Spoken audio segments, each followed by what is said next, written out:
Why y'all want to fight so bad? Why y'all want to fight so bad?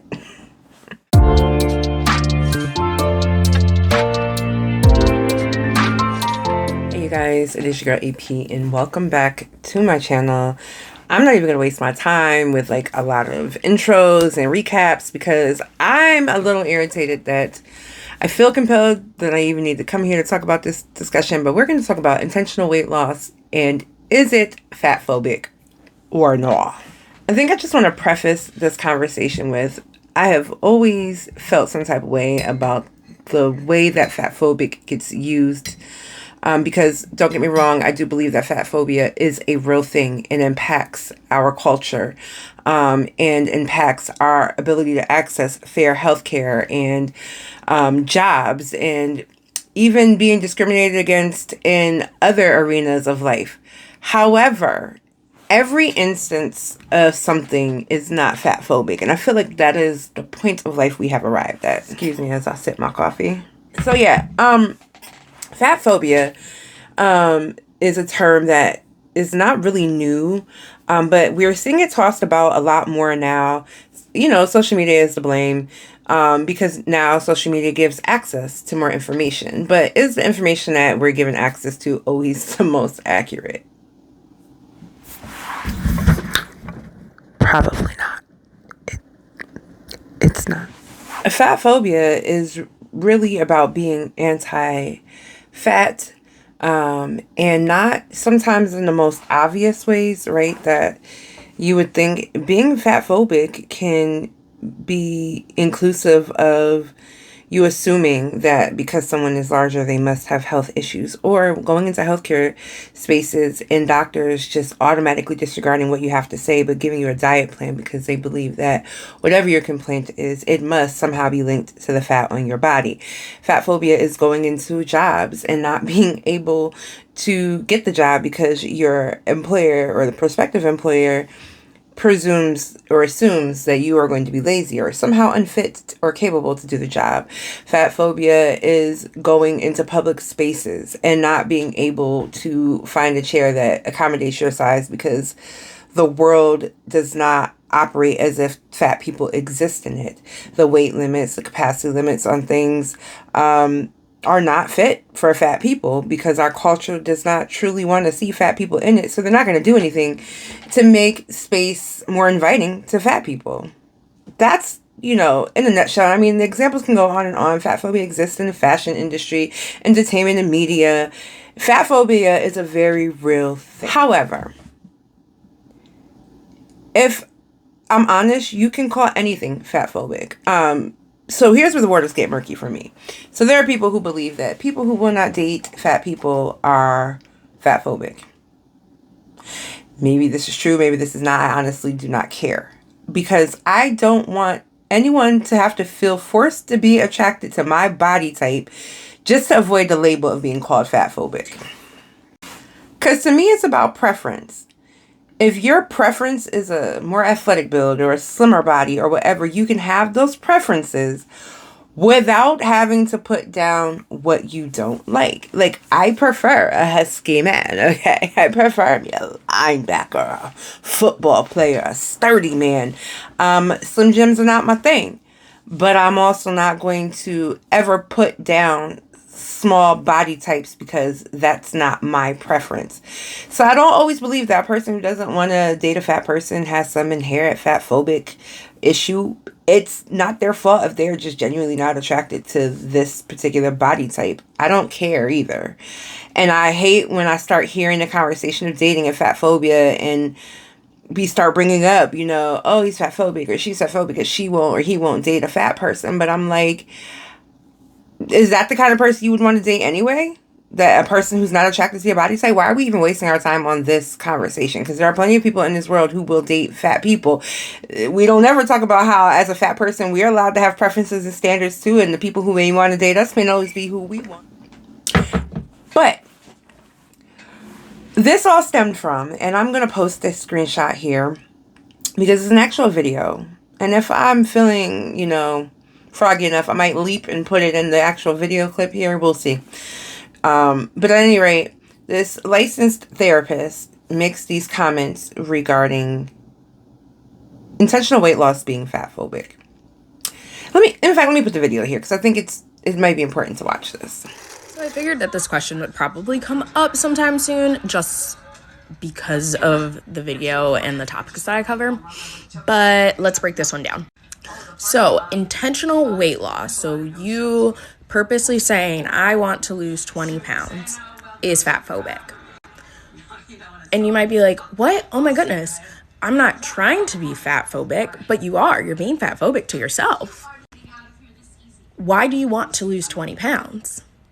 It's probably to fit into something smaller. It's probably so people treat you better. It's probably for all the reasons that fat folks are shamed simply for being fat. So by continuing to perpetuate that, right, seeking intentional weight loss, we are contributing to our fatphobic society. So that's why intentional weight loss is fatphobic. Now, because somebody has licensed in their name does not in fact mean that they are absolutely correct or right, or that, they somehow have this advantage of knowledge over other people. Because I don't agree. But at any rate, this is not the first time I've heard this rhetoric. In fact, when I first started discussing my wellness journey, my weight loss journey, my hip journey, I started to get a lot of people sharing posts like these with me because they felt like, oh, here you are in this extended size body. Here you are showing up as a representation of extended fat body. Here you are speaking very openly about your experiences in extended body in the fashion industry, so on and so forth. And, you're getting ready to go on this weight loss journey, or you're sharing about weight loss. And how do you feel about this? Do you think there's any truth to this? And from the very beginning, I was always very like, meh, no. Two things can be true at the same time. Can intentional weight loss be fatphobic? Yes, it can. Can intentional weight loss also not be fatphobic? Yes, it can. Because intent does matter. And that's the part that is driving me crazy with all these pseudo fat liberation folk, advocates, whatever, because they're so impassioned, they're so inflamed, they believe very heavily what they're saying, but they're not listening to the very people in their community because they feel like they somehow have this enlightenment beyond the fat experience that somehow allows them to speak for all of us. When I'm constantly reminding people, being fat is not a monolith. Just like being black is not a monolith, and neither is being white, or neither is being belonging to any category does not make your experience one and the same. So the fact that we can assume, as this therapist is doing in this video, which is very unprofessional to me, making these assumptions, that intentional weight loss is fatphobic simply because the reasons that you're doing is probably for vanity reasons, that is where she lost me. And that is where a lot of these fat liberators and advocates lose me, because while they don't feel like while they may not feel like it's important to have to explain these things, they should. Because if you don't, you're going to have a lot of daft people running around here thinking that, oh, they're speaking to all fat people. They're generalizing. This must be what they mean. Nah. Words have power, so let's be wise about how we choose them. I understand that for a long time, especially when I was younger and didn't know any better, and there were no real conversations about self-esteem going on in my life at that time. There was no representation of larger fat bodies, in media besides people who were the punchline or the mammies or the mom roles or the comic relief. There was no discussion. And what was considered fat back then, definitely is not what's considered fat now. So I felt the need to starve myself and go on diets, and I had disordered eating because I was allowing media to influence my thoughts. And I know it wasn't intentional, but even my mom's language around body had a huge effect on me and how I saw my weight as a problem. And so I did a lot of unhealthy things to lose weight, and it wasn't because I felt like it was impacting my health. I wanted to fit in. I wanted to stop being made the punchline. I wanted for the people who were my so-called friends at the time to stop treating me like the sidekick. I wanted to be the desirable one. I wanted to feel pretty because at that point in my life, I did not understand how I could be pretty and be fat simultaneously. And to further that, when I was younger, I wasn't even fat. Like, I've been fat as an adult. I was on the healthier side. Would celebrate it now. That's what I was. But I did a lot of fat phobic things to myself, even spoke to myself in fat phobic terminology, reducing my value to being not worthy unless I was able to get small. Because that fat phobic language and culture that I lived in, that had a huge impact on how I saw myself and my body. So my reasoning behind wanting to lose weight on purpose was not coming from a healthy place. Now, as a grown adult, I've seen my body shift and change in a million different ways. I'm so grateful to have been able to learn self-esteem and confidence and finding beauty and being able to find beauty within myself, and find myself aesthetically pleasing and it not needing to be validated by anybody else but me. Not by my mom, not by my dad, not by my husband. Although that's a nice little touch when he thinks I'm beautiful. But not by anybody. And that's been a very liberating experience. But when I decided to lose weight, it had nothing to do with vanity reasons. And I've heard this argument and this dispute coming up often amongst fat liberators and advocates that weight and health, it's questionable. It's not really a thing. Doctors abuse it, which that part is true. But I will never sit here and tell this lie that fat has absolutely nothing to do with the health of my body. Because now, having had the experience of being larger, I drastically watched my health be severely impacted by my weight.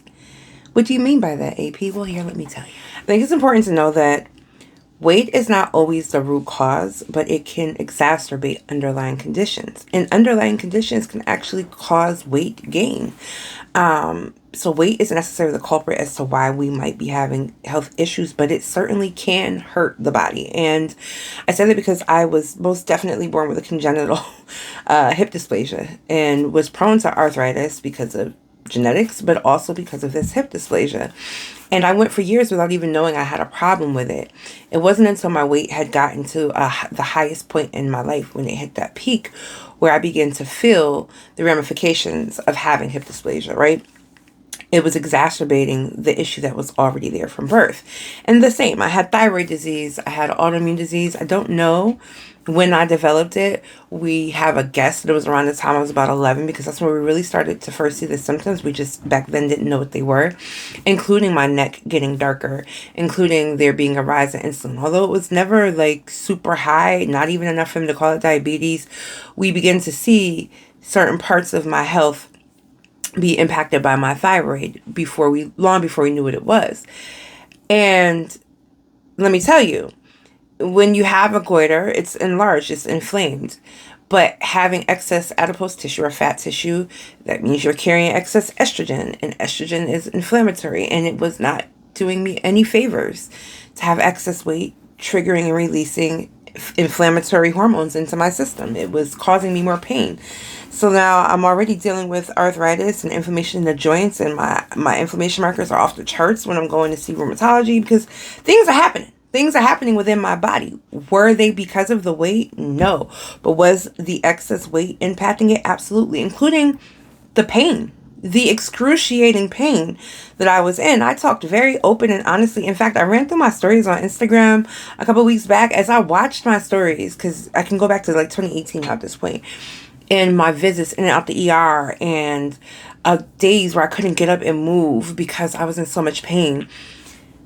That was because of excess weight, exacerbating underlying health conditions that I had. So when I hear these things that weight have nothing to do with health, it's a noble idea. And I get why we want to scream that, because as a fat person, you get tired of constantly being told when you go to the doctors that your health issues are your weight, and that you don't have any real health issues besides your weight. Because that's cap. Strangers, family members, everybody feels like they have a right to speak to your body as a fat person, So part of taking our power back, I think, is being able to speak for ourselves and say, no, this is not what that is. And I think in terms of what we call fat phobia, it's almost become like this safety word to just use when we want to label anything that we don't agree with or anything that has to do with the fat body as fat phobic, because, we're taking our power back. But to me, it's detrimental to those of us who do have real health issues that are exacerbated by weight. And then people feeling as if they shouldn't do something because if I lose weight, I'll be considered fat phobic. Like, imagine me not doing something for my health because the people around me or the people that I encounter will think I'm fat phobic.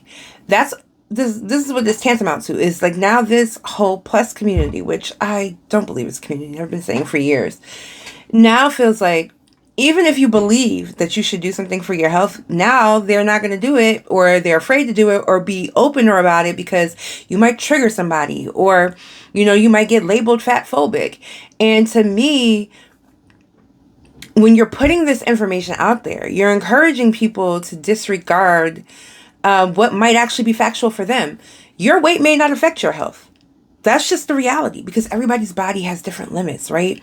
How your weight affects you is different.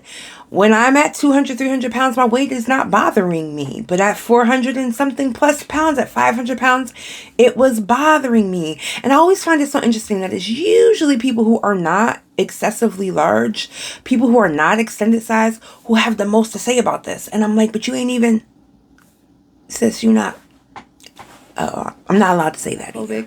It's just a thing that is just growing by the moment. But the people whose mouths they're coming out of, I often find that their bodies have been considered socially acceptable more so than those of us who have lived in those extended size bodies and are not considered socially acceptable. Which is why I always find it interesting that it's those who don't have the health issues or whose weight doesn't bother them that speak the loudest on this. But when those of us who are speaking up and saying, hey man, my knees feel like they're about to give out at any moment. Hey man, the inflammation going on in my body is making my life miserable. Hey, I need to get my hip replaced because the excess weight is like tearing up my arthritis. When we're saying these things and y'all are dismissing what we're saying because it doesn't fit your narrative, I'm just like, can we get back to that part where two things can be true at one time? It's not as black and white as we want it to be. Nothing ever really is, right? It's a lot of gray area and complicated feelings and emotions behind being fat. And calling somebody's intentional weight loss fat phobic because in your mind, if you lost weight, this would be you trying to fit vanity metrics and all that stuff. That's cool and all, sis, but speak for yourself. Don't speak for us, and definitely don't try to define or label for other people. And I feel like it's wild that we live in a society right now that everybody hates labels. They don't want anybody telling them who they are, what they can be, what they can't do. Like, people go to court for this stuff. Like, there are movements for every single thing. And the fact that a marginalized community of people are now kind of doing the same thing, speaking for others, labeling what other people do with their bodies as something negative, it's a means to kind of try to control. And I don't like it, sis. I don't like it. I have always said, and I will always say, I practice autonomy, and that's what I believe in. That people need to do what they need to do for their bodies. If you want to speak to fat phobia, feel free to speak to fat phobia. You can say things like intentional weight loss can be fat phobic, because it absolutely can. But saying that that is what it is flat out and that there's no, caveats there, it's blocks, y'all. It's blocks. I think what's more scary to me is how impressionable people really are.